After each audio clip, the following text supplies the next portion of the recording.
¿Qué tal? Muy buenas tardes. Bienvenidos al foro en directo de Evelyn.online titulado Llega una especie invasora y todo cambia. Estoy muy bien acompañada por los especialistas de este tema a nivel nacional de la Comisión Nacional de Áreas Naturales.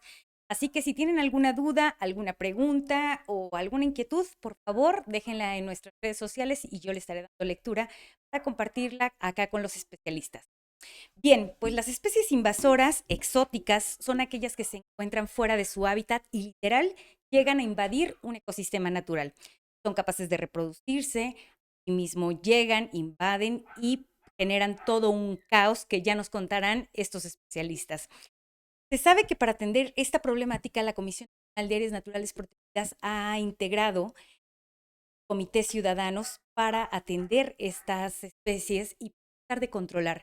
El pasado 27 y 28 de octubre, ellos ya tuvieron mal para programar y diseñar estrategias de cómo combatir cuáles son los rojos que tienen en todo el territorio nacional. Vamos a conocer casos y ver qué tan grande es esta práctica. Así que sean bienvenidos. Eduardo, buenas tardes. Bienvenido a Evelyn.online. Evelyn, ¿qué tal? Buenas tardes, colegas. Buenas tardes a todos, a todas. Muchas gracias por la invitación, Evelyn. Al contrario, gracias a ti, me siento muy bien acompañada esta tarde. Eduardo, estamos con el tema de especies invasoras y bueno, tú diriges este programa dentro del área, dentro de la Comisión de Áreas Naturales Protegidas. Así que, pues sin más preámbulos, cuéntame, ¿cuál es el tamaño del riesgo que representan las especies invasoras en términos de preservación de la biodiversidad? Evelyn, muchas gracias.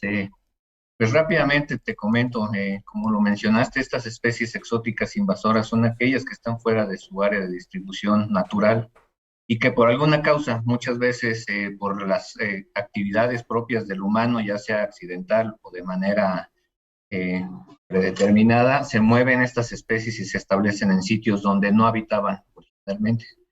Se convierten en invasoras, que es el otro término, cuando al no tener las mismas condiciones que lo controlaban en su ambiente natural como depredadores, pues se reproducen libremente, ¿no?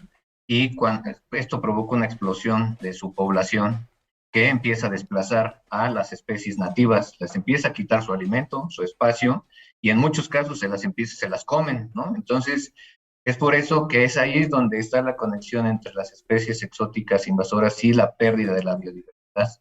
Pero ¿qué tan grave es esto, Evelyn? Es la segunda causa de pérdida de biodiversidad en todo el mundo.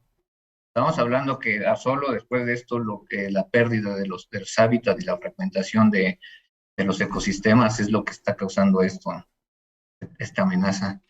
Entonces, cuando se establecen, modifican todas las condiciones, modifican toda la estructura, los procesos ecológicos, evolutivos que se tienen en estos ecosistemas y se descompone, ¿no? Por así decirlo, el ecosistema y con ello todos la biodiversidad y los servicios ambientales que proveen a las sociedades. ¿Qué estamos haciendo para atender este grave problema? Es que a través de la Comisión Nacional de Áreas Naturales Protegidas se cuenta con el programa de recuperación de especies en riesgo, en donde uno de sus componentes importantes es la atención a especies exóticas invasoras. Más adelante, nuestro colega, el coordinador nacional, Eduardo, nos contará los detalles de cómo funciona este programa. Evelyn. Ok, ahora justamente vamos con Eduardo para que nos cuente cómo están operando este programa y por qué es tan estratégico en términos de la conservación de la biodiversidad en el país. Sí, muchas gracias, Evelyn. Es un gusto poder participar con ustedes en este foro. El tema de las especies invasoras es un tema muy complejo que en los últimos años ha venido desencadenando pues diversas problemáticas, no solo de índice ecológico, sino ya también con impactos a la salud pública considerables y a la economía de las personas. Estos problemas ambientales han hecho que el tema se vuelva de mayor relevancia, precisamente por esta afectación que nos comentaba Eduardo a la biodiversidad. Y pues bueno, un instrumento de política pública que tenemos en México afortunadamente y que guía los esfuerzos hacia la implementación e instrumentación de proyectos y programas es la Estrategia Nacional de Especies Invasoras. Este es un documento que se publicó en 2010 con la participación de expertos del sector gubernamental, académico, organizaciones de la sociedad civil, comunidades, etcétera, que marca la pauta a través de 3 líneas estratégicas. Primero la prevención, después el control y posteriormente la erradicación. Derivado de estas 3 fases, se implementan proyectos regionales y ha permeado como un esquema nacional hacia el interior del sector ambiental, el sector productivo, pero también hacia los estados y los municipios. En las áreas naturales protegidas, este esquema o este instrumento de política pública lo hemos adoptado de una manera muy sólida y contundente para plantear 2 líneas estratégicas hacia las cuales debemos atender esta problemática. La primera tiene que ver con la cuestión de prevención. Yo creo que este es el punto más importante dentro de este esquema de atención o de acción hacia las especies invasoras. Dentro de la prevención tenemos diferentes puntos estratégicos. Primero es la concientización. La concientización no solo como un mecanismo de educación ambiental o de campañas de difusión, sino realmente como una apropiación del tema y de una conciencia que se crea ante la problemática que estamos viviendo hoy en día, y no solo en México, sino en todo el mundo. Después tenemos el monitoreo, que nos habla de tratar de definir cuáles son las estrategias que debemos de seguir, pero para eso necesitamos conocer cuáles especies están en las áreas naturales protegidas. Y posteriormente, ya que sabemos cuáles están o cuáles no están, implementar programas de detección temprana y respuesta rápida. Y en segundo lugar, y también muy importante, es el tema de la reacción. Ya cuando la prevención fue una etapa fallida y llegó una especie invasora a un ecosistema dentro de un área natural protegida, ahora nos quedan 3 opciones. La atención para mitigar el impacto que puede causar, ya superamos esta barrera de la prevención, y pues bueno, ahora tenemos que hacer manejo, control o erradicación de sus poblaciones, poder contribuir precisamente a lo que comentaba Eduardo Ponce, hacia minimizar el impacto a las especies nativas, y por lo tanto se implementan programas y proyectos para su atención en este sentido.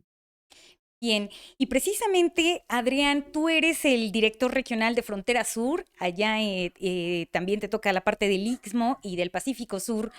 De hecho, creo que estás por allá, según tengo entendido, y te has encargado de notificarnos que estás justamente en una de las áreas de conservación. Cuéntame, ¿cuáles son, Adrián, las principales especies invasoras que están identificadas en el país? ¿Qué está pasando? ¿Cómo se llaman? ¿Dónde están? ¿Cómo están actuando? Bien, pues qué gusto convivir aquí con todos ustedes. También gracias por invitarnos, Sony. Mira, las especies exóticas invasoras, primero me gustaría decirles a veces cómo llegan, ¿no? A veces las trae un ciudadano que dice, esas son hermosas cosas de otro país, y se las ingresa a nuestro país. Y como ya bien dijeron, pues en nuestro país no encuentran depredadores, no hay competencia, se desarrollan. También hay aquellas que dicen, esta especie es muy buena para la producción y entonces venimos y la instalamos aquí. O incluso quiero una mascota, ¿no? ¿Cuáles son de las especies exóticas invasoras en México? Bueno, voy a dar algunos ejemplos. Los pastos que se han traído de otras partes del mundo para la ganadería se convierten en especies exóticas invasoras. Y aquí no tienen competencia y entonces se dispersan, ¿no?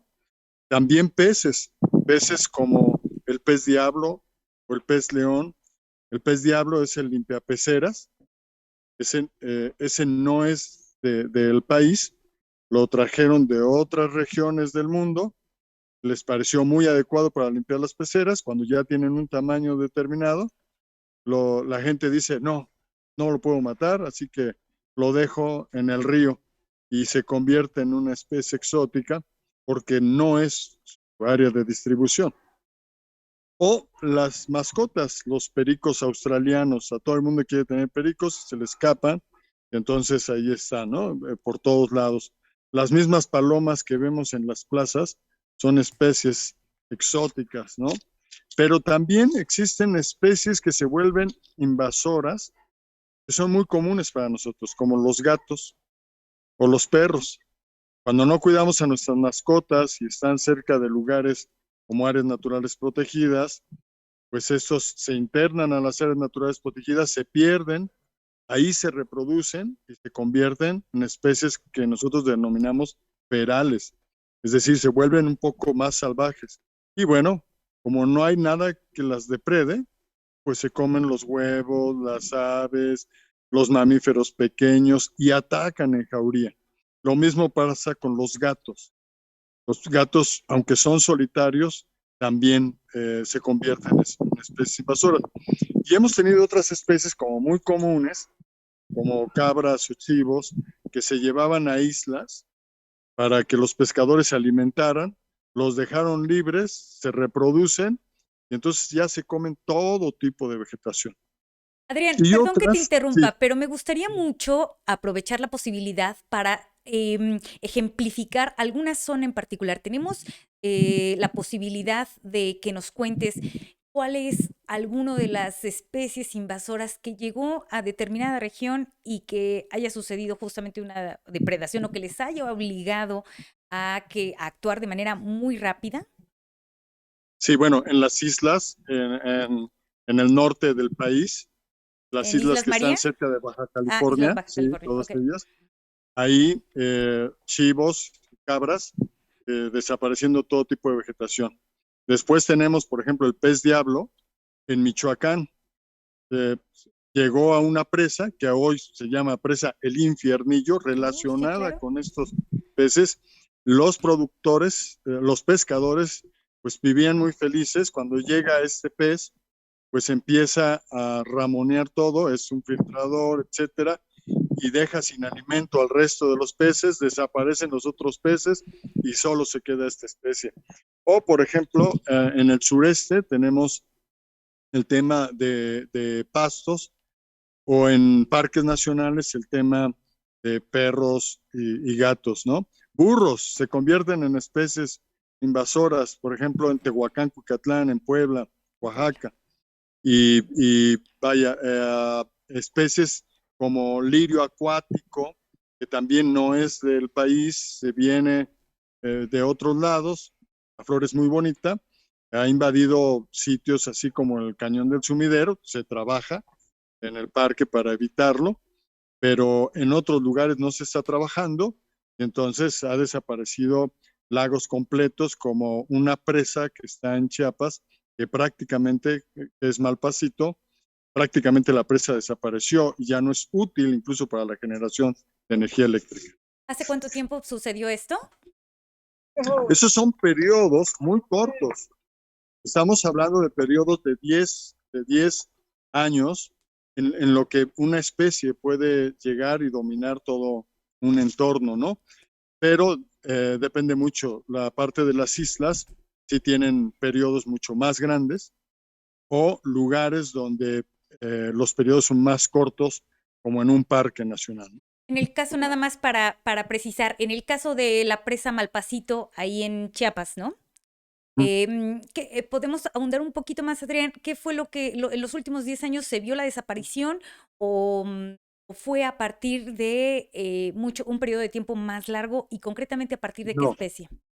no, es el lirio acuático y lleva un promedio de 10 años, es decir, no es un proceso muy largo. Llegó el lirio se favorece si hay ciertas condiciones en el agua. Y déjame comentarte, los agroquímicos, cuando llegan al agua, favorecen que ciertas especies acuáticas invasoras proliferen. Y el lirio prácticamente en Malpasito ha cubierto 3/4 partes de la presa. Uf. Y repito, ahorita la Comisión Federal de Electricidad tiene unos problemas terribles porque no puede generar energía porque se va todo el lirio a las turbinas, ¿no? Ok, bien, gracias Adrián. En un momento regresamos contigo. Ahora vamos con Carlos, que a Carlos también le toca lidiar con sus propias, también está dando sus propias batallas. Carlos, buenas tardes. Sé que te toca la parte de la Buenas tardes. región del Cañón del Sumidero. Te tienes tus propias especies invasoras. Cuéntanos, ¿con qué estás lidiando por allá? Buenas tardes, Evelyn. Efectivamente, para que nos entiendan quienes están compartiendo, las especies invasoras, nosotros, para que quienes no son biólogos y no manejan estos términos, decimos que son las especies gandallas. Son esos invitados que llegan a la fiesta, que son carismáticos, guapos, bonitos, pero que llegan a consumir toda la bebida, a comérselo de los demás, a buscar bronca, a hacer a un lado a los otros y se van apoderando del lugar. En la naturaleza, los procesos para que haya una especie en una cierta región tiene que ver con no solo cientos, miles de millones de años de evolución y de adaptación en que los que viven en ese lugar están compitiendo, adaptándose, complementándose para vivir en esto que nosotros llamamos un equilibrio y formar estas famosas cadenas que llamamos, ¿no? Cuando llega una especie invasora es que llega precisamente a romper esos equilibrios, a romper esas cadenas y causa esos problemas tan serios y que tanto preocupan a la CONAM. En el caso de nosotros, bueno, nos toca trabajar con el Parque Nacional Cañón del Sumidero, que es un área natural protegida, está pegada a la ciudad de Tuxtla Gutiérrez. Es también un lugar que tiene una importancia escénica muy importante para Chiapas, es visitada por miles de personas al año, pero también guarda ecosistemas importantes que son protegidos, pero que también está a merced y con la presión de este tipo de especies. Como bien mencionaba Adrián, pues ahí muchas de las especies domésticas que salen de control en la ciudad, como son los gatos y los perros, se convierten en un problema en el interior de la reserva cuando se vuelven ferales, o sea, cuando se van a vivir a la naturaleza y recuperan sus instintos, se vuelven cazadores y se alimentan de las especies que están ahí, como los jabalíes, conejos y demás, y empiezan a disminuir estos animales y a quienes de manera natural los depredan, como son pumas, ocelotes, tigrillos, se van quedando sin presas, van quedando sin alimento y vienen todos estos desequilibrios. Eso es en el caso de la fauna. Ilustraban también de estos pastos exóticos. Aquí en el interior del Cañón del Sumidero hay un pasto que se llama jaragua, que crece también mucho, desplaza a la vegetación nativa y se convierte en un problema en la reserva. Para eso es que habemos un grupo de técnicos, de especialistas que formamos un comité, una especie de consejo en el que estamos reuniéndonos periódicamente y haciendo trabajos al interior de la reserva para buscar la forma de evitar que lleguen más especies de este tipo a causar desequilibrios y a buscar la forma y mecanismos, primero para estudiar las que ya están ahí y cómo podemos disminuirlas o en su caso hasta poderlas erradicar. Es un trabajo muy complicado, muy difícil, pero muy importante para la conservación. Carlos, nada más para precisar, la parte que tiene que ver con todo el Cañón del Sumidero, bueno, ya tiene así un tema que prácticamente ha sido resentido por diversos impactos, pero las especies invasoras, ¿cuál ha sido su permanencia y desde cuándo las están registrando presencias invasoras? Y al día de hoy, ¿cuál es el estatus tal cual del Cañón del Sumidero en términos de cómo lo pondrías, cómo lo definirías el estatus?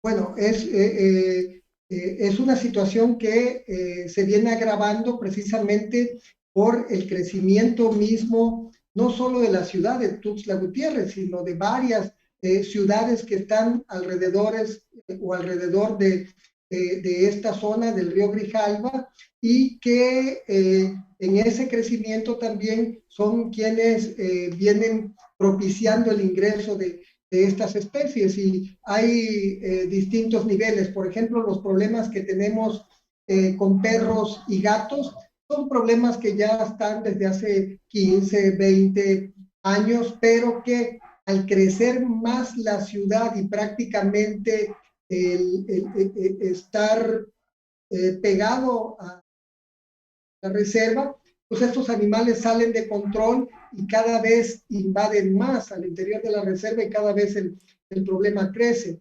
El problema que mencionaba el biólogo Adrián, por ejemplo, con el Plecostomus, este famoso pez diablo, pues eso es reciente. Tenemos aquí unos 10, 12 años, pero estamos notando su crecimiento mayor en los últimos 5 o 6 años y ya empiezan a haber esos problemas para desplazar a otras especies.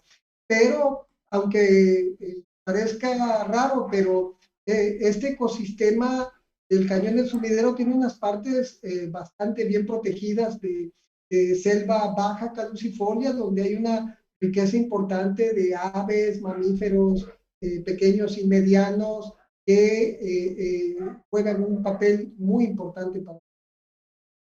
Bien, Carlos, gracias. Déjame ir ahora con Federico, que ahí le toca, pues también lidiar con los gandayas, dice Carlos, pero a ti te toca lidiar con los gandayas en las islas, Federico. Cuéntame cuál ha sido el mayor reto que estás enfrentando actualmente en todos los territorios que forman parte del país y que finalmente son las islas cuya dinámica es distinta en términos de especies invasoras. Gracias, Evelyn. Buenas tardes a todos y al público igualmente. Sí, vaya, el reto con las islas, con los territorios insulares, sobre todo radica en un tema que ya tocó Eduardo Rendón, ¿no? Que tiene que ver con la prevención. Afortunadamente, a lo largo de las últimas 2 décadas, unos 22, 23 años, tanto sociedad civil como gobierno hemos estado trabajando arduamente por, digamos, limpiar a las islas de especies invasoras. Y hemos hecho esto con programas de todo tipo y sobre todo es haciendo, digamos, campañas de control o erradicación. Y entonces a la fecha ya destaca el número de islas que están prácticamente libres de mamíferos invasores por lo pronto, ¿no? Que son lo que mencionaban nuestros previos participantes, perros, gatos, cabras, borregos, o sea, animales que se convierten en ferales cuando llegan a una isla y depredan o compiten por alimento o por espacio a las especies nativas de las islas. Y todas estas especies invasoras causan un grave problema en los territorios insulares porque son, digamos, repositorios de biodiversidad, concentran muchas especies que solo se encuentran en esos territorios, es decir, especies únicas que se les llama endémicas, y pues una rata, un gato, que su población crece en muy poco tiempo, pues acaba con estas especies y ya lo ha hecho en las islas, ¿no? De hecho, de las 24 extinciones confirmadas en México de vertebrados terrestres como país, 21 han ocurrido en islas y 17 han sido a causa de las especies invasoras y en particular de roedores y gatos, por ejemplo, ¿no? Entonces, si notas, es un grave problema tanto en continente como en islas, ¿no? Y bueno, ahorita el mayor reto es, por un lado, aquellas islas complejas, grandes, con topografía accidentada, con población incluso, ¿no? Que viven comunidades ahí, pues que es necesario hacer programas de control o erradicación de especies invasoras. Por un lado, el reto está en el tamaño del lugar, pero la complejidad social, ambiental también. Y luego, por otro lado, es todas aquellas islas que ya las tenemos, digamos, rechinando de limpio en términos de especies invasoras, pues prevenir, cuidar a toda costa que no lleguen especies invasoras. Y para ello hemos estado de la mano de la Comisión Nacional de Áreas Protegidas y otras instancias como la Secretaría de Marina, implementado un programa de prevención que se llama Bioseguridad Insular. ¿Cómo hacemos entre todos? O sea, todos ustedes, nosotros los que están escuchando en el público, que visitan una isla para evitar llevar estas especies invasoras de todo tipo, ¿no? Y entonces pues es una campaña que hemos estado implementando desde hace ya unos años y ha sido bastante efectiva, es decir, ya tenemos casos donde hemos logrado prevenir que un ratón, por ejemplo, llegue a una isla y cause un desastre, ¿no? Que llegue a ser un desastre ecológico.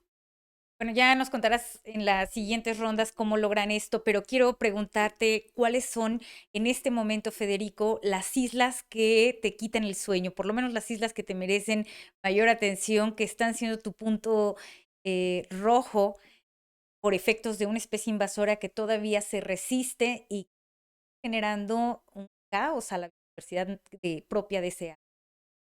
Pues tenemos, por lo menos son 4 casos. Es el caso del gato feral en Isla Socorro, que es parte del archipiélago de Revillagigedo, donde tenemos a una especie de ave marina que es endémica al archipiélago, es decir, no se encuentra en ninguna otra parte del mundo más que ahí, que es la pardela revillagigedo, y pues los gatos están depredando sobre esta población, ¿no? Entonces, bueno, ese es un caso. El otro caso tiene que ver con Isla Guadalupe, también gatos ferales. Isla Guadalupe está más al norte en el Pacífico, aquí frente a la península de Baja California, que es donde me encuentro en Ensenada. Y ahí es la misma historia, ahí tenemos varias poblaciones de aves marinas que los gatos depredan, ¿no? Entonces, bueno, son 2 islas cuyo tamaño representa un reto para este tipo de proyectos y afortunadamente ahí la llevamos, pero vaya, nos quita el sueño porque pues necesitamos terminar cuanto antes, pues en beneficio de las aves marinas, ¿verdad? Y luego hay otras 2 que tienen que ver con Isla Espíritu Santo, que está frente a la ciudad de La Paz, muy conocida, muy visitada por su belleza escénica y por sus atributos de biodiversidad. Y ahí las cabras ferales están impactando fuertemente a la vegetación nativa de la isla, ¿no? Entonces, bueno, hay cabras ferales presentes, cabras. Sí, que es curioso porque es un ecosistema desértico, entonces uno no nota a simple vista que está desapareciendo la vegetación, ¿no? Porque es un ecosistema, digamos, de desierto que la vegetación no es tan densa como en una selva o en un bosque tropical, ¿no? Pero está pasando. Y el otro caso es el del archipiélago de las Marías, donde también hay un montón de especies invasoras, muchos mamíferos, cabras, gatos ferales, conejo europeo, incluso venados que no son propios de esas islas y también están causando graves impactos, ¿no? Entonces, digamos que de las islas que estamos trabajando en este momento, esos son los 4 proyectos prioritarios de atención en este momento.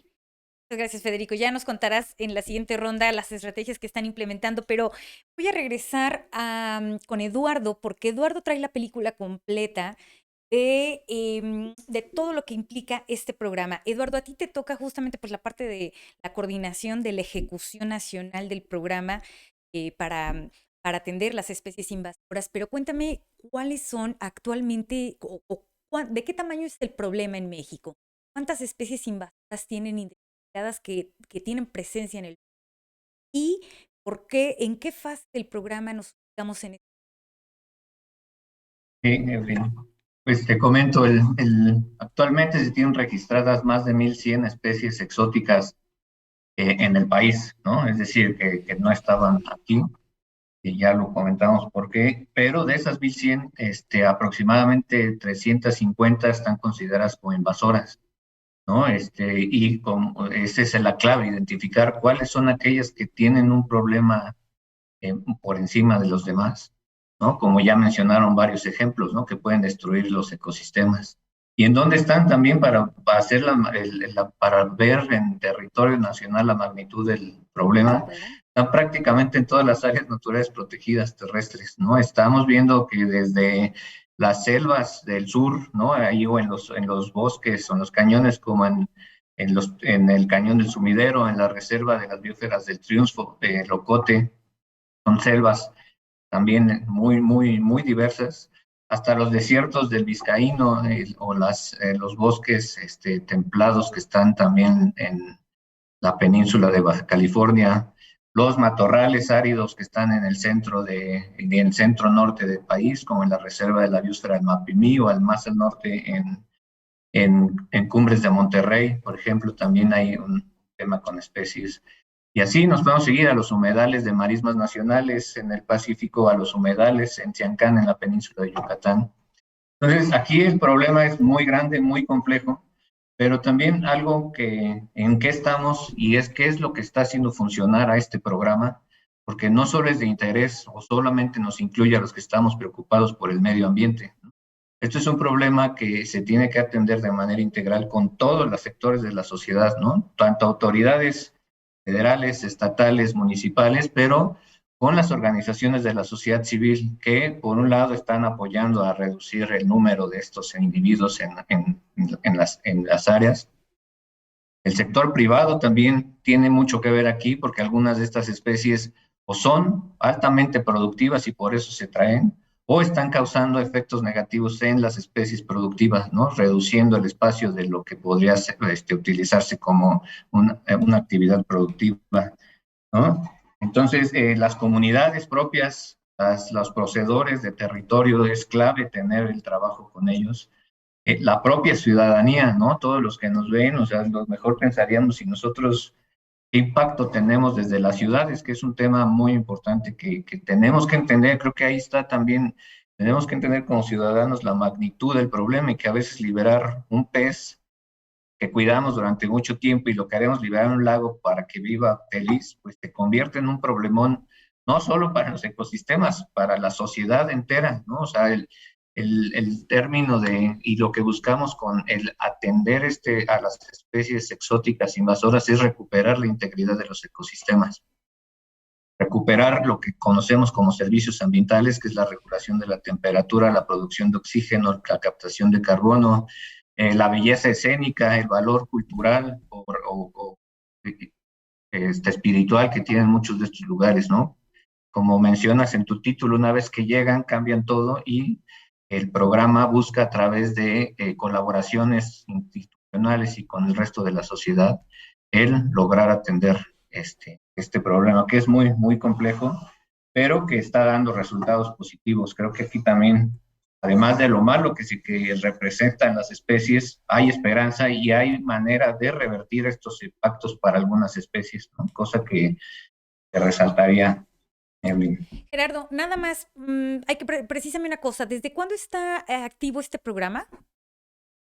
El programa de conservación de especies en riesgo con ese nombre está desde el 2007 y se ha venido fortaleciendo, ¿no? A lo largo de los años. Y se ha dividido en diferentes estrategias, ¿no? Tiene que ver con una estrategia integral de monitoreo, conocer dónde están las especies y qué impacto están teniendo, conocer las amenazas o la amenaza que representa, los impactos que está teniendo, qué es lo que lo está promoviendo, y en conjunto con la academia, también un elemento muy importante en este tema, la academia, la sociedad civil, el sector privado, organización de la sociedad civil, productores, buscamos la mejor manera para atender este tema. Y se atiende en diferentes lugares, a diferentes escalas, a nivel nacional, con una estrategia que cobije y que defina de modo las estrategias a nivel general, pero que se tienen que aterrizar ya en cada región o en cada área en particular, sea una isla, sea un bosque templado, nublado, etcétera. Bien, Eduardo, pues vamos a pasarle ahora la estafeta a Eduardo Rendón también. Tenemos acá a Eduardo, porque finalmente, Eduardo, pues a ti te toca justo formar parte también de los comités de atención a especies invasoras. Son comités ciudadanos que prácticamente tienen el trabajo en territorio y son ellos quienes están haciendo el trabajo en campo. Cuéntame, ¿cuál es la incidencia que están teniendo? Y gracias.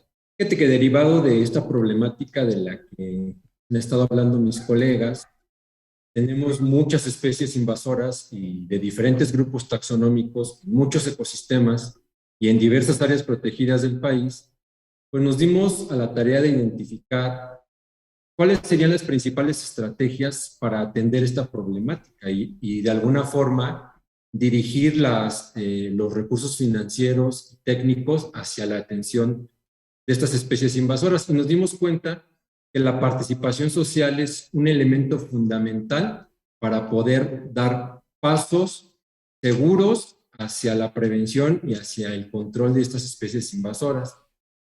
En el marco de esta estrategia nacional que les mencionaba y posteriormente de un financiamiento que tuvimos en México, en los últimos 5 años se implementó un proyecto denominado GEF Especies Invasoras que justamente buscaba fortalecer este esquema de política pública que tuviera una incidencia en la participación social. Y gracias a esto pudimos logramos constituir comités de especies invasoras en diversas áreas protegidas del país. Posteriormente al proyecto, logramos tener un nuevo proyecto adicional que nos pudo complementar algunas zonas y territorios, de tal forma que a la fecha tenemos constituidos 16 comités de atención a especies invasoras. Estos son para áreas protegidas continentales. En islas hay otros pocos, pero ya Federico nos contará. En el caso de áreas continentales son 16 y recientemente tuvimos la reunión nacional de los representantes de esos comités, justamente allá en el Cañón del Sumidero, 27 y 28 de octubre. Y bueno, gracias a esta reunión nos dimos cuenta de la magnitud del trabajo que se realiza, que los representantes de los comités realizan en las diferentes regiones del país, en los desiertos, en los arrecifes, en los manglares, en las selvas. Y esa experiencia que pudieron compartir con todos fue de gran utilidad, porque en algunos casos se identificaron especies similares, nada más que con métodos de control diferentes. En otros casos se identificaron estrategias de prevención, pero no tenían tanta experiencia en estrategias de control y erradicación. Ya mencionaron que los mamíferos son un grupo muy problemático, tanto en islas como en continentes, pero bueno, surgieron muchos ejemplos de cómo es que cada área protegida está trabajando desde su ámbito, ya sea académico, ya sea organización de la sociedad civil, los mismos representantes de las dependencias del gobierno, cómo han apoyado a través de financiamientos, a través de esquemas y gestiones para que sean posibles los proyectos en las diversas áreas protegidas. Y al final nos dimos cuenta que eso, la participación social, es un elemento fundamental para atender esta problemática. Sin la participación social coordinada y comprometida, no vamos a poder con el reto con el que nos estamos enfrentando.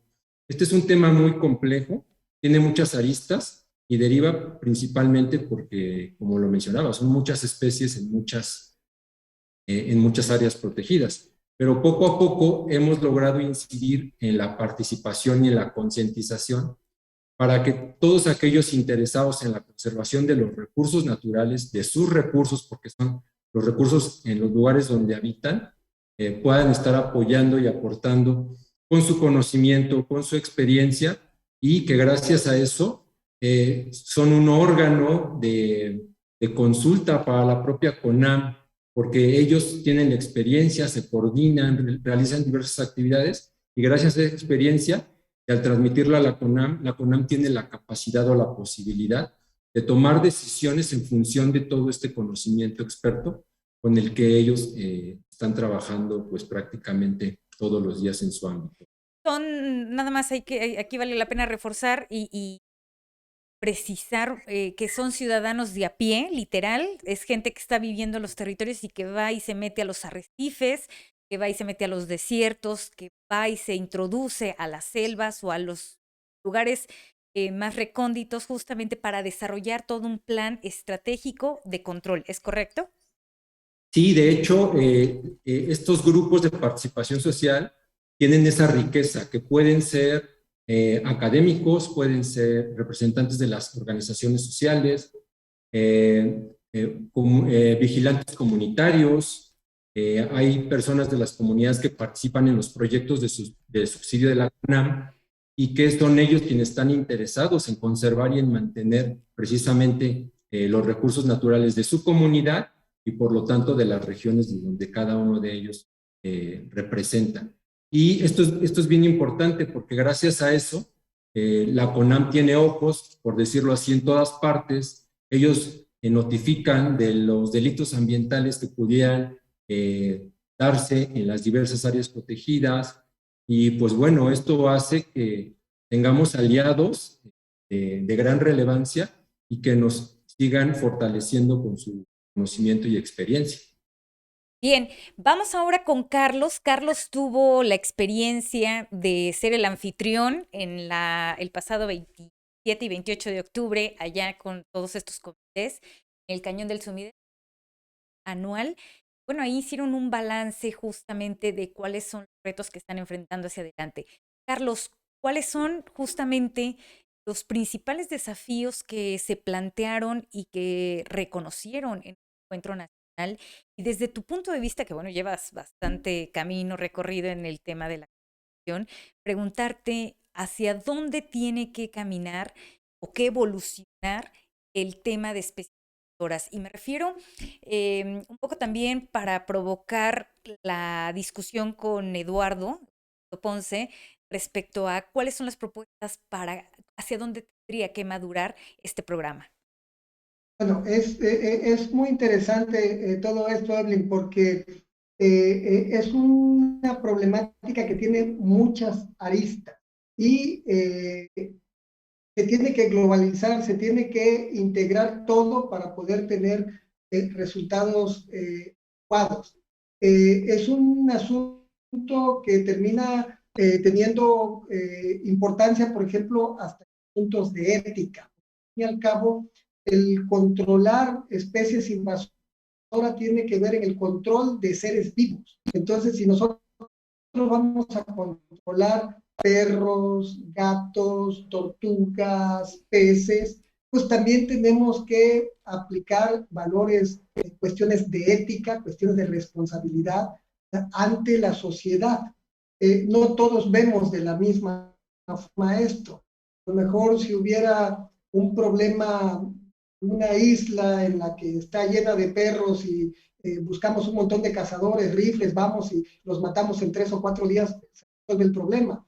Pero esto tiene otros problemas, porque también son seres vivos que sienten, que hay afortunadamente también quienes abogan por ellos y que tienen mucho que decir. Entonces, aquí el reto importante es esto que mencionaba Eduardo, que todos quienes tenemos algo que decir o que aportar en esto, estemos participando.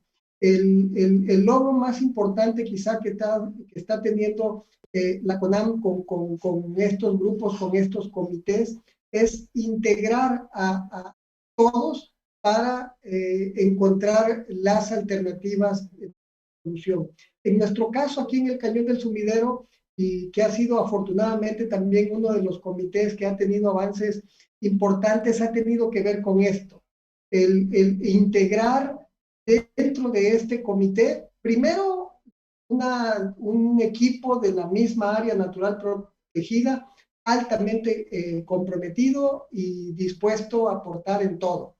Segundo, involucrar a todos los sectores, desde gobierno federal, gobierno estatal, gobiernos municipales, investigadores, centros de investigación, universidades y también estos grupos que tienen que ver con protectoras de animales, por ejemplo, en el caso para los perros, gatos y eso, y ha sido fantástico porque ellos mismos nos ayudan a qué alternativas vamos a poder tener de los animales que logremos recuperar y que tengamos que extraer de la reserva. Pues si sacamos perros y gatos vivos de ahí, ¿qué podemos hacer con estos animales? Y cómo podemos prevenir que sigan llegando, cómo podemos prevenir que se sigan reproduciendo.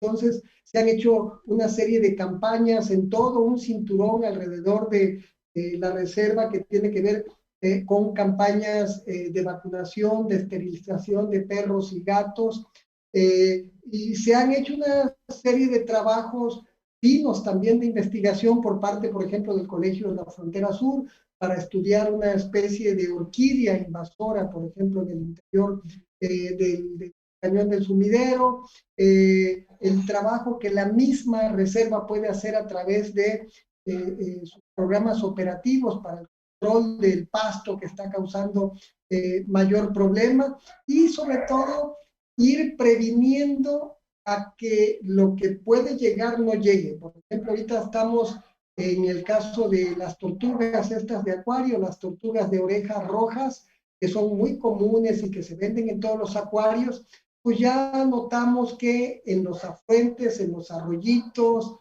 en los parques que hay aquí en Tuxtla Gutiérrez, ya tenemos poblaciones establecidas de estos animales que se están reproduciendo y que estos afluentes tienen conexión hacia el río Sabinal, que es el río que sale al río Grijalva, que es el del Cañón del Sumidero. Entonces aquí todavía estamos a tiempo y estamos haciendo los esfuerzos para que haya un control previo y esto no llegue, no se establezcan, porque una vez que ya están establecidos es más difícil trabajar. Y ya con respecto a este encuentro que tuvimos acá, lo más importante fue ver que el problema, aunque se trate de especies distintas, los impactos sean distintos, la forma de abordarla puede ser similar. Y también permitió darnos cuenta que el esquema este que se está adoptando en la CONAM con la participación de la sociedad puede ser un esquema exitoso porque hay coincidencia en las distintas zonas. Y para los quienes participaron en esto, que no son ni funcionarios, no son ciudadanos comunes y corrientes, algunos de ellos, algunos pueden ser investigadores y demás, fue importantísimo ver que en otras regiones hay quienes viven y tienen los mismos problemas y hay quienes ya tienen varios años que ya abordaron y avanzaron en ese problema.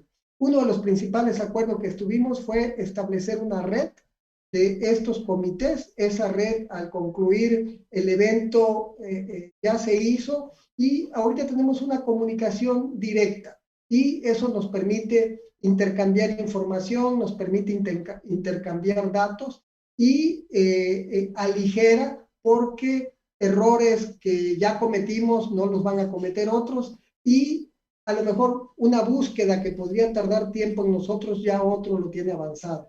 Entonces, esta es una parte muy importante, pero la parte que te digo muy importante también es que esto tiene que ver con un problema de la sociedad. Hoy en día se discute mucho estas leyes para la protección de los animales, de bienestar animal, de muchas cosas, y estos temas se tienen que tomar en cuenta, porque, como decimos algunos, hay amores que matan, y el no no tener un programa adecuado del destino de mascotas, o eso de haber quienes están promoviendo inclusive que se saquen animales de UMAS, de zoológicos y que se vayan a liberar en la naturaleza, pues eso sería terrible y catastrófico para el trabajo que estamos nosotros. Porque, como te digo, aquí la flora y la fauna que está en cada región son procesos de muchos años de estudio. Y cuando necesitamos regresar un animal a la naturaleza, porque en algún momento se extinguió en esa zona por una sobreexplotación, por un mal manejo, y ya las condiciones cambiaron, tenemos que hacerlo de la manera muy responsable, hacer estudios previos, hacer una serie de evaluaciones para que esto funcione. Imagínense si cada quien tiene una boa, un animal sudamericano y ya le estorba en su casa, y en lugar de darle un destino en un centro donde esté cautivo, se le hace mejor que el animalito va a ser más feliz en la naturaleza y lo va a soltar, empieza a reproducir, empieza a desplazar a las de acá y empiezan los problemas. Esos problemas precisamente se están agravando en los últimos años producto de esto. Tenemos que tener acciones muy responsables en la toma de decisiones en el manejo de la fauna y de la flora. Una plantita de nuestro jardín que compramos en el vivero que tiene una flor preciosa, a lo mejor se me hace muy buena llevarla a mi ranchito que está pegado ahí a la reserva y la siembro y esta se empieza a reproducir y empieza a desplazar lo que hay. Entonces, por ejemplo, todas estas plantas de viveros y demás hay que reproducirlas y hay que tenerlas en maceta, ¿no? Y trasladarlas. Si llevamos un árbol porque nos gustó la fruta, nos gustó lo que da de una zona a otra, tiene que haber un control. Entonces, es un tema que sí requiere también un proceso importante de educación ambiental en este caso, porque hay regiones en el mundo donde esto ya se ha disparado y se han convertido en problemas muy serios, porque, bueno, hay animales que llegan a desplazar a otros animales, pero hay animales o plantas que llegan a ser un problema para la producción, Sí. que llegan a transmitir enfermedades o que se convierten en un peligro porque son venenosos, porque pueden ya provocar daños al humano y a las especies que están ahí. Entonces, es un tema también bastante delicado desde otra área. Es un tema complejo, bastante retador. Y bueno, vamos ahora con Federico, que justamente a él le toca ese reto, pero desde la parte de las islas. Y bueno, Federico, pues seguramente tendrás mucho que compartirnos en términos de si lo que si estamos hablando de que hay 16 comités ya ciudadanos de atención en todos estos territorios, todas estas áreas continentales, ¿qué está pasando en los territorios insulares? ¿Cuántos comités tienes? ¿Son suficientes? ¿No son suficientes? ¿Y cuáles son principalmente las tareas en las que están trabajando? Sí, pues el caso de las islas es un símil a continente. Empezamos con estos, digamos, comités o, pues sí, comités de manejo de especies invasoras o de bioseguridad. A la fecha hay un poco más de 10 en diferentes islas y archipiélagos, y acá lo que sucede es que son sitios remotos, ¿no? Donde no necesariamente están los que participan del comité en el lugar. Y quizá ese es el mayor reto, ¿no? El poder tomar acciones en sitio, una para estar monitoreando qué especie o no está llegando a la isla. Y digamos, la contraparte y la fortuna es que la mayor parte de los comités, de las personas que participan de ellos, están en continente, que Por es de donde ejemplo, se parte. Ajá. déjame interrumpirte y déjame trasladar a mi audiencia a ese tipo de retos. ¿Podrías contarnos, narrarnos un ejemplo de un comité que se tenga que desplazar no sé cuántas horas para poder llegar a su área de incidencia y cuál es el trabajo que están desempeñando? ¿Podríamos ejemplificarlo de esa manera? Sí, claro, te voy a dar el caso más extremo, que es el del archipiélago de Revillagigedo. Ahí existe ya un comité para la atención de la bioseguridad insular, que está formado por, como describía Lalo, ¿verdad? Académicos, organizaciones de la sociedad civil, gente de la propia Comisión de Áreas Protegidas, es decir, los guardaparques del área, y personal de otras dependencias como la Secretaría de Marina, que en el caso del archipiélago de Revillagigedo es muy preponderante. Y ahí lo que sucede es que el SARPE, digamos que las vías de acceso son limitadas. Puedes accesar vía marítima, por lo general con barcos de la Secretaría de Marina, o bien vía aérea, también bastante restringido, por lo general con la Secretaría de Marina o con un permiso especial, ¿no? Entonces, bueno, para desplazarse tienen que ir al puerto de Manzanillo, ¿no? A la ciudad de Manzanillo, a donde está la región naval, y entonces hacer una travesía de 24 a 48 horas a Isla Socorro y otras 12 horas más a Isla Clarión, ¿no? Que son parte del mismo archipiélago.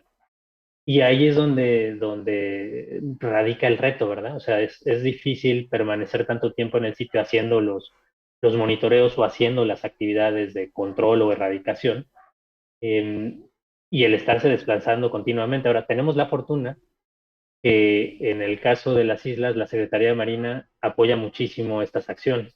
Es decir, Ok.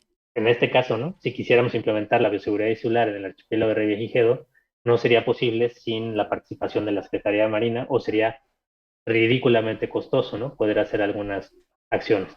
Se pueden hacer acciones preventivas, que es lo que se hace en el sitio. Digamos que aquí, como hay que verlo, es como que hay una frontera entre medio, ¿no? Las islas son aquellos territorios valiosos, preciados, y el continente hace, digamos, la símil de esa frontera, ¿no? Entonces, lo que nosotros queremos hacer es que las especies invasoras que ya hay en continente, que las hay bastante, no burlen esa frontera, que son, digamos, como todos nuestros mecanismos de defensa, ¿verdad?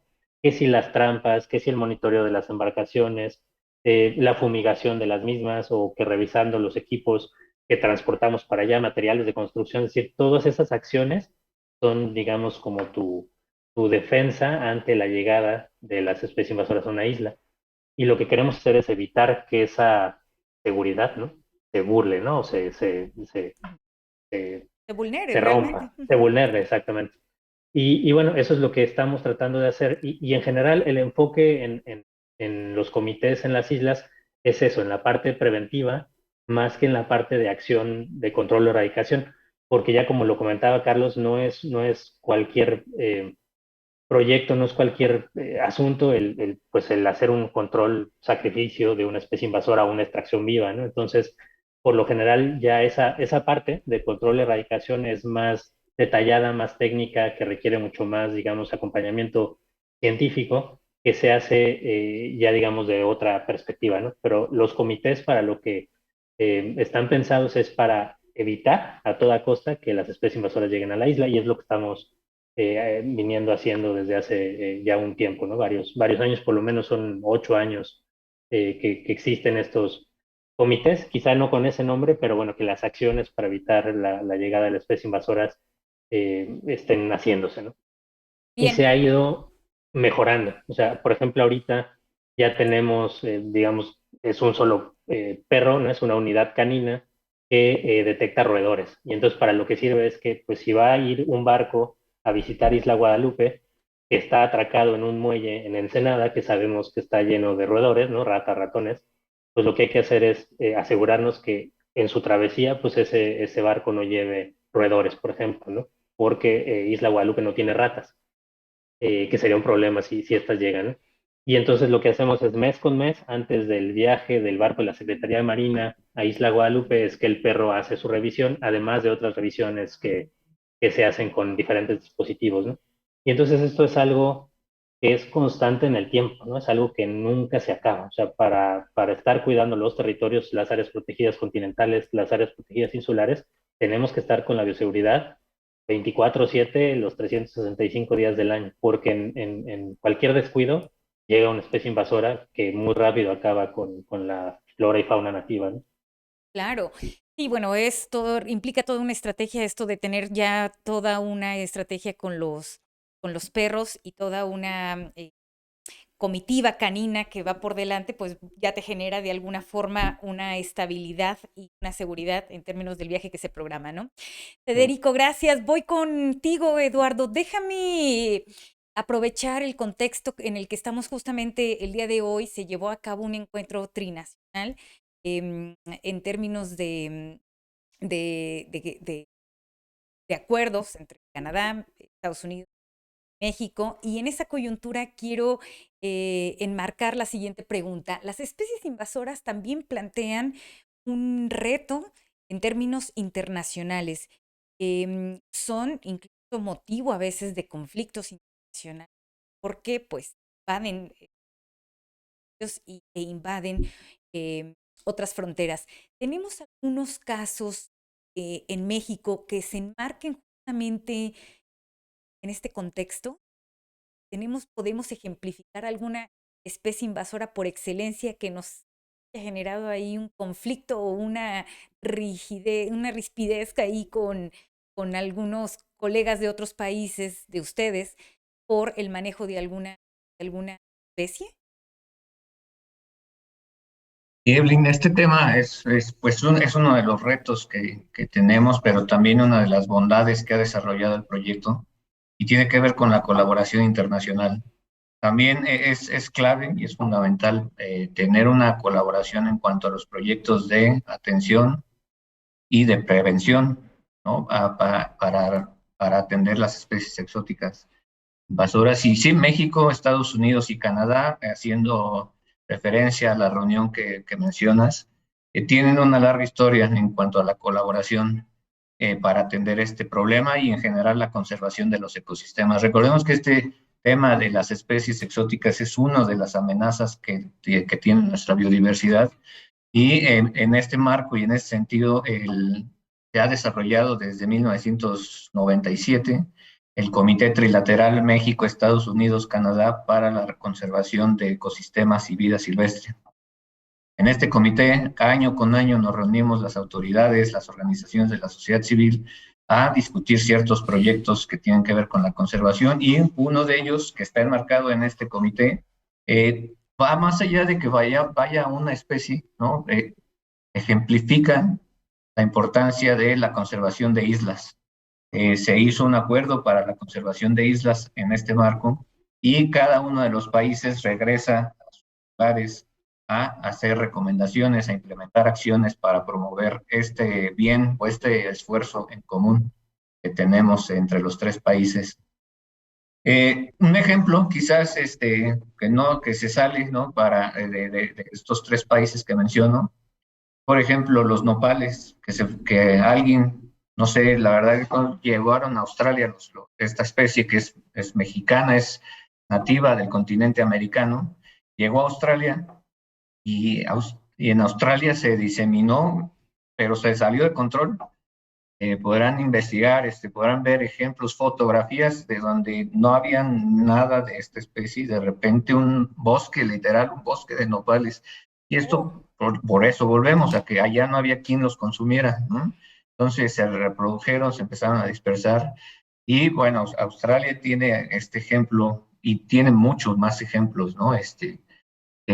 Al ser también de una isla, un lugar que está aislado de continente actualmente, pues no tenía muchas especies que al ser llevadas por los nopales, los conejos fue otra plaga que azotó básicamente a Australia, y fue justamente porque ahí no hay depredadores que puedan consumir a estos conejos. Entonces se hizo todo un movimiento posterior, obviamente, para atacar este problema, ¿no? Y solamente se pudo dar también en el marco de una colaboración internacional, ¿no? Es por eso importante que todo lo que se mueve, que actualmente en un mundo globalizado, pues es muy fácil que una mercancía se mueva de cualquier puerto en el mundo y llegue a América, ¿no? Llegue a México, a Mazatlán, a Veracruz, y es muy importante ahí tener estos acuerdos internacionales para poder prevenir la dispersión de estas especies exóticas. Y es ahí donde, bueno, viendo, por ejemplo, hacia dónde vamos, los retos, ¿no? Creo que el reto es fortalecer, uno, esta colaboración, que si bien ya se tiene bien formalizada con algunas dependencias, como se mencionaba, con la Secretaría de Marina, con la Procuraduría Federal de Protección al Ambiente, con Capitanía de Puertos, en fin, tenemos ya una relación muy sólida con algunas dependencias. Nos falta fortalecer esta colaboración con otras dependencias que no tienen necesariamente que ver directamente con el medio ambiente, sino con el tema productivo, el tema de mover mercancías, ¿no? Ahí creo que hay un reto, pero hay una oportunidad muy importante. Otro reto ya bajándolo a nivel nacional, y que es fortalecer alianzas con colegas, ¿no? de diferentes áreas de la sociedad civil. El hacer este tipo de foros es fundamental para conocer las estrategias. Hacer foros nacionales entre diferentes instancias es también un tema clave que nos permitirá atender el problema. Estas especies llegaron, y muchas llegaron para quedarse, porque es muy complicado verlas, pero se puede controlar, ¿no?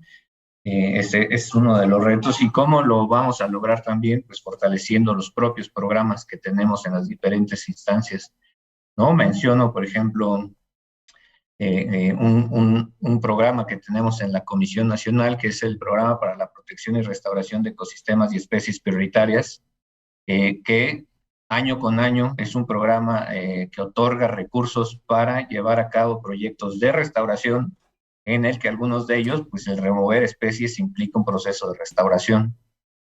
Y promueve también programas de monitoreo y vigilancia, donde muchos se crean comités de este tipo que nos ayudan a tener ojos, como mencionaba mi colega Eduardo, en el área, ¿no? Y nosotros, pues, dirigir, redirigir, promover, fortalecer, solicitar recursos para poder hacer esto.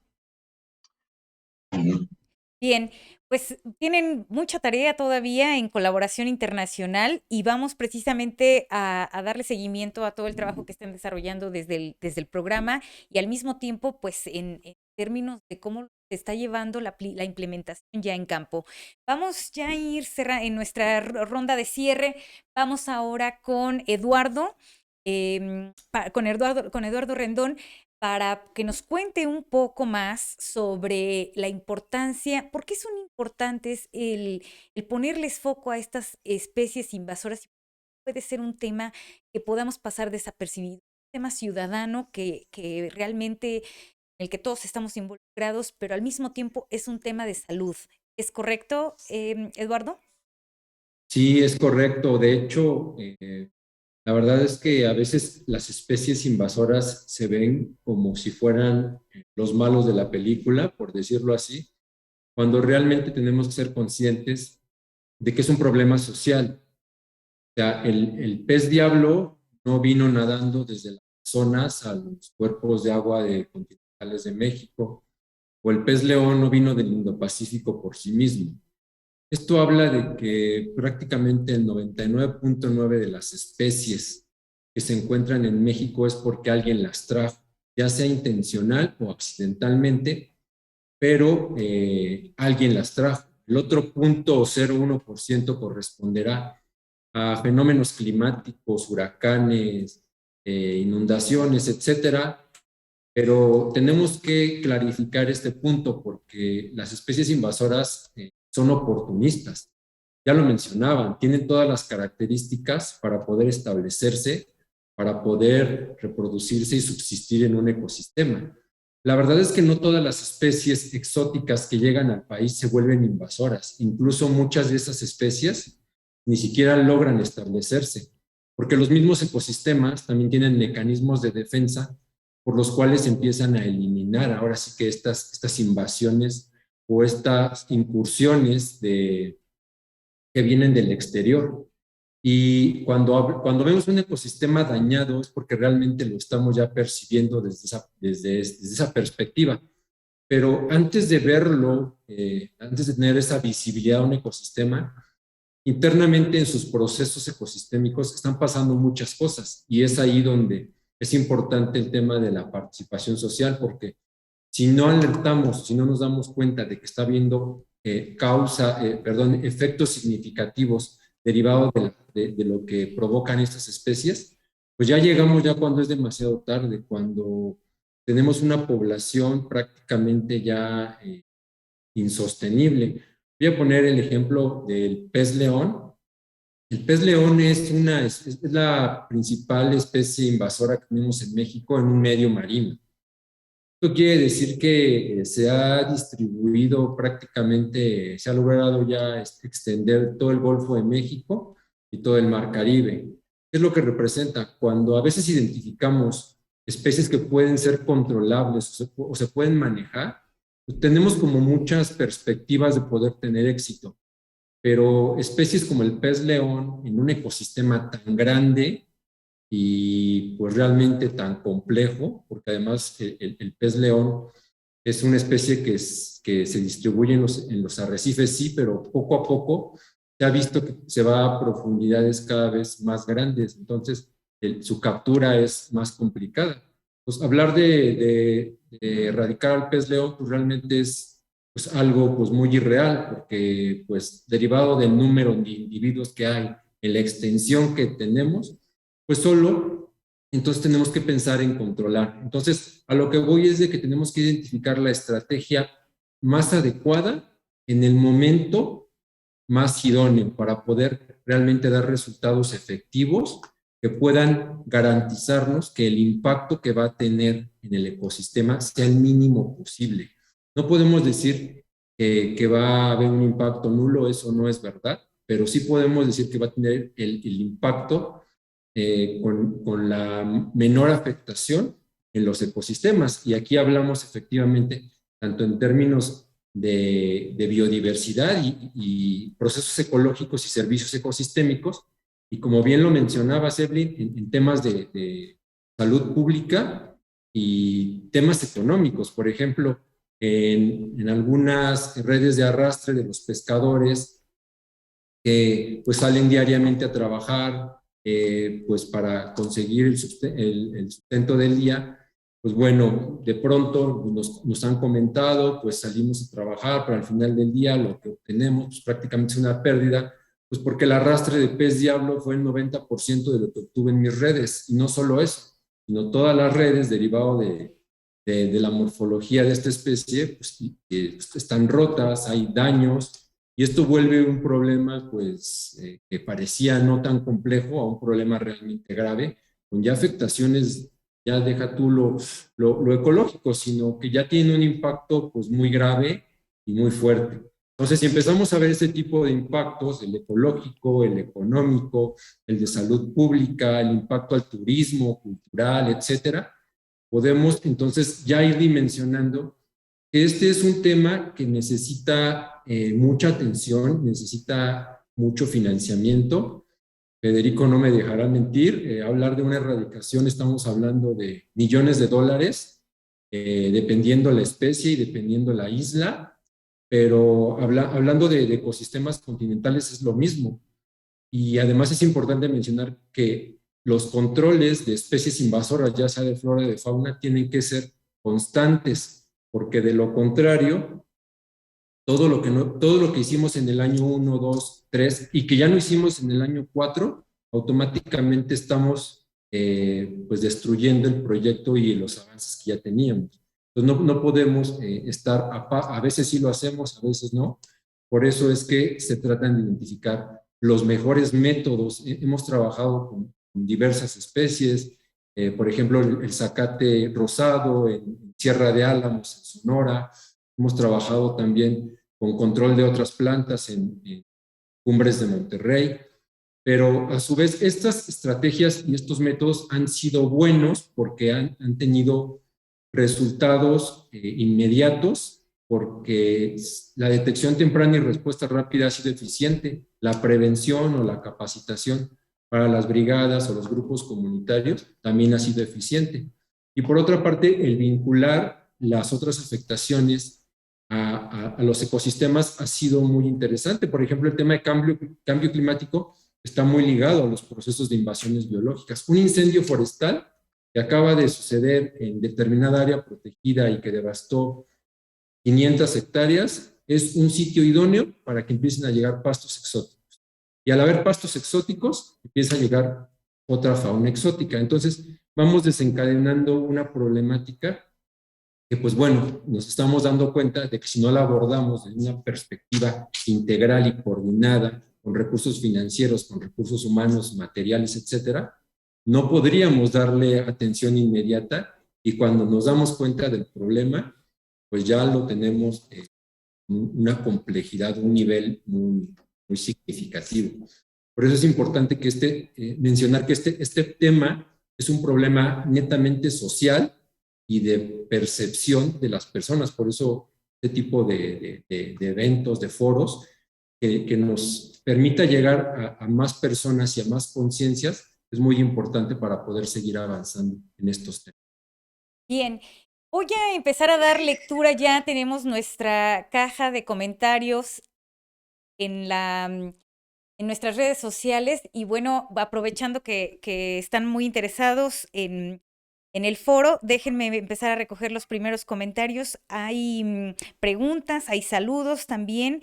Laura Sarti nos comenta como las casuarinas en el Golfo de México y Mar Caribe. Me imagino que se refiere a estas especies exóticas que se encuentran particularmente en esa región. Moni González nos dice, tengo algunas preguntas para la CONAM. De acuerdo con el presupuesto de egresos de la Federación, pues se anunció un recorte significativo a los programas de subsidios, como el PROGRESS, programa con el cual se financian estos proyectos de conservación de especies y ecosistemas. ¿Qué opinión tienen sobre este recorte y tentativamente, pues, cómo puede afectar esto a los proyectos de atención a especies exóticas invasoras? También nos pregunta por qué la CONAM o la CONABIO son las dependencias más afectadas, pues, en el sector ambiental. Si ustedes tienen, alguien del panel, si tiene algún comentario al respecto, una opinión. Bueno, Evelyn, comenzaría a reserva lo que opinan mis colegas. Pues sí, definitivamente cualquier cambio, ¿no? Y un cambio en presupuesto siempre nos afecta, ¿no? Y ya lo mencionó Eduardo, ¿no? ¿Cómo nos afecta? Pues que no podemos continuar con estos programas y eso pues nos pone en un doble camino, ¿no? Uno es, ¿qué hacemos? ¿No? Realmente no podemos parar. A fin de cuentas, con este cambio en el presupuesto, pues tenemos que continuar definitivamente. Sí nos ha afectado, pero bueno, creo que eso también dispara un poco la creatividad y las ganas de salir a buscar colegas, aliarnos con la sociedad civil, con sector privado para poder superar esta parte, ¿no?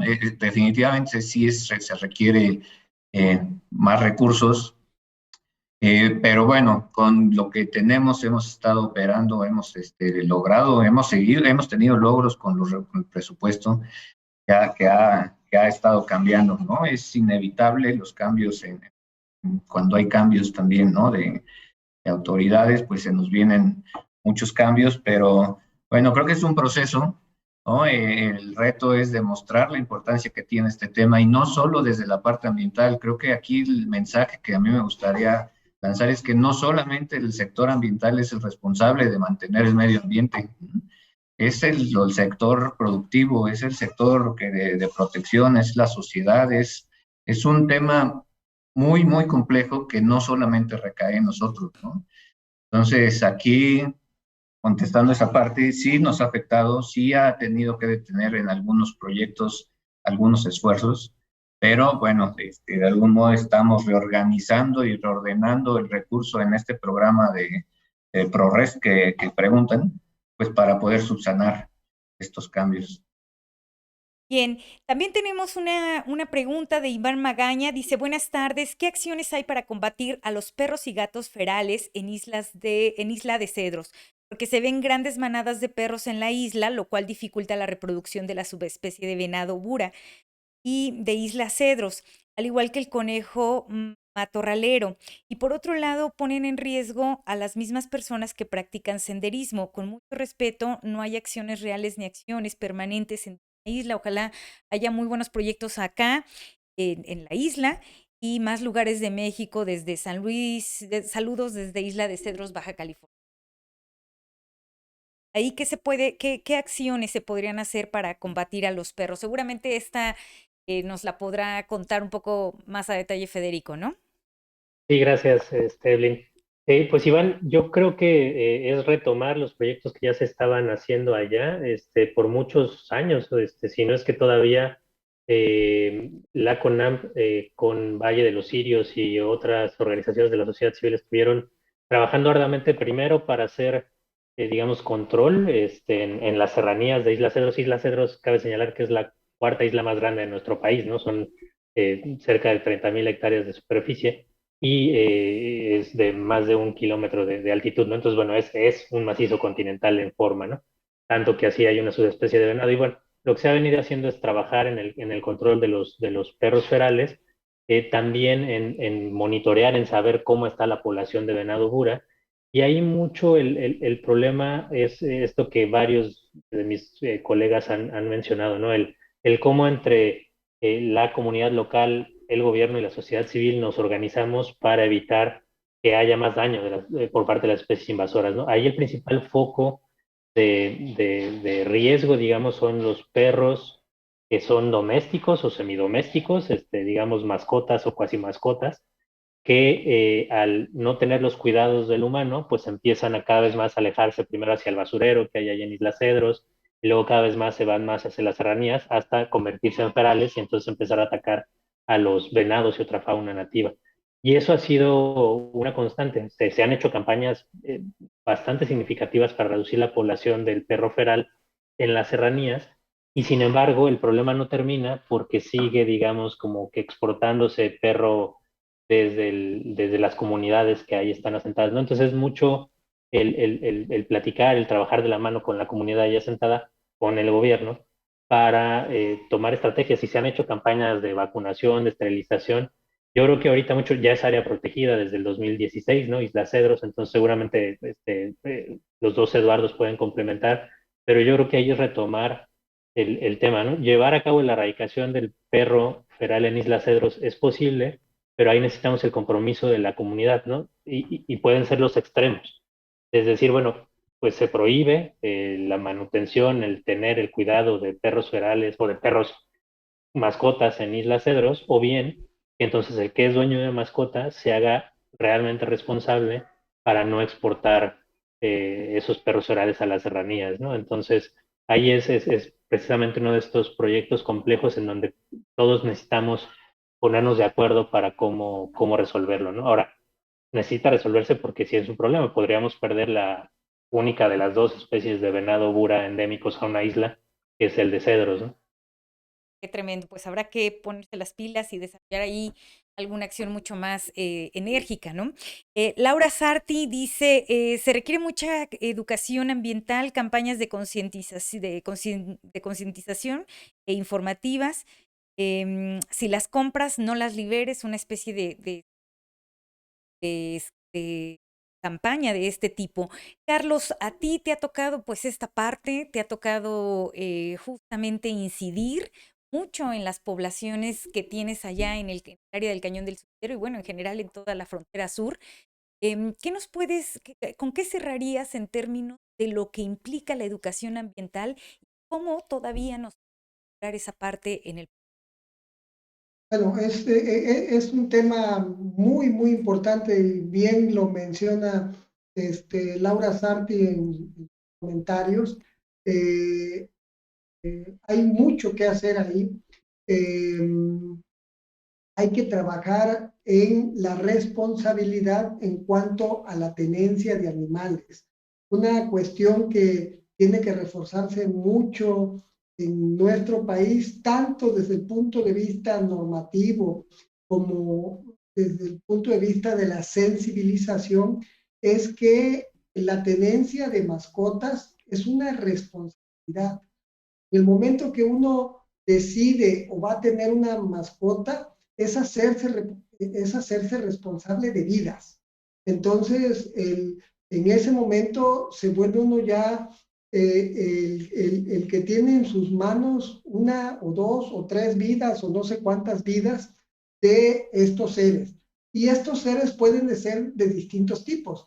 Pueden ser animales tradicionalmente domésticos o pueden ser animales de tipo silvestres que se adaptan para mascotas o pueden hacer animales que se extraen de la naturaleza para tenerlos como mascotas. Hay varios niveles.